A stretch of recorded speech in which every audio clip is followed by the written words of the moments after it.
Assalamualaikum anak-anak.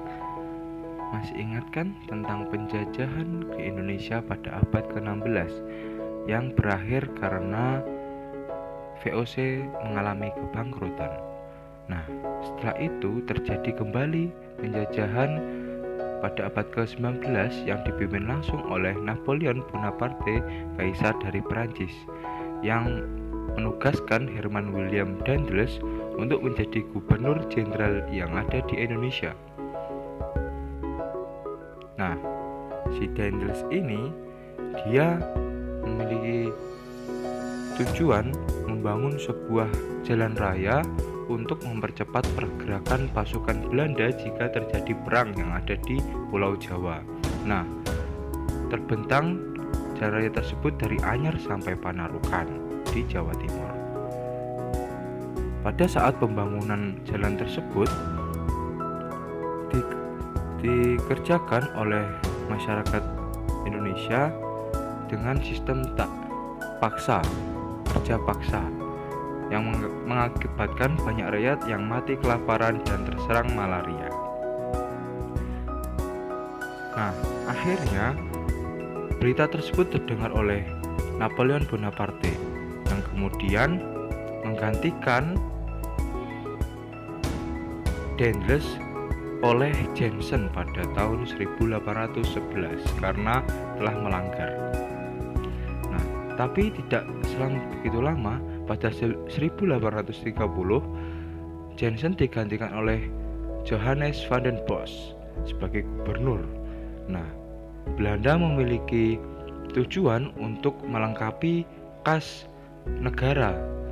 Makanya diberlakukanlah yang namanya tanam paksa, yaitu menanam tanaman yang hasilnya dapat dijual di pasaran dunia seperti teh, kopi, tembakau, tebu, dan lain-lain.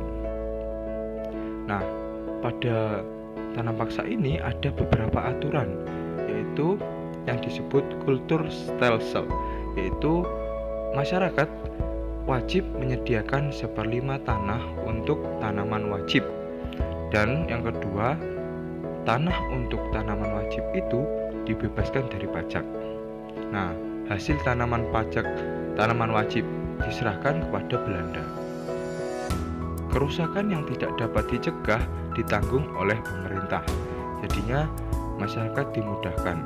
Tapi pekerjaan menanam tanaman wajib tidak boleh melebihi pekerjaan menanam padi. Dan bekerja 66 hari per tahun bagi yang bukan petani. Jadinya seluruh masyarakat Indonesia diwajibkan untuk mengikuti aturan tanam paksa. Nah, hasil dari tanaman rakyat dibayar dengan harga yang sangat murah dibandingkan yang ada di pasaran umum. Setelah itu, hasil pertanian yang semakin turun dan banyak rakyat Indonesia yang mati kelaparan akibat tidak sebanding harganya untuk kebutuhan hidup, maka kas negara Belanda yang kosong mulai terisi kembali. Semua hasil tanam paksa diangkut ke negeri Belanda untuk memenuhi kas tersebut. Orang Belanda yang menantang sistem tanam paksa yaitu Edward Deusdecker dan Van Hove. Nah, Edward Deusdecker itu Multatuli. Dia mengungkapkan pada bukunya bagaimana sih orang Belanda itu menentang dari penderitaan rakyat Indonesia selama 31 tahun.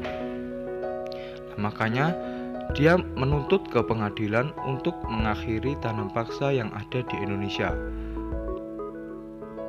Namun ide yang dianjurkan itu mulai dihapuskan secara bertahap karena tidak sesuai dengan hak asasi manusia. Terima kasih anak-anak, semoga bermanfaat.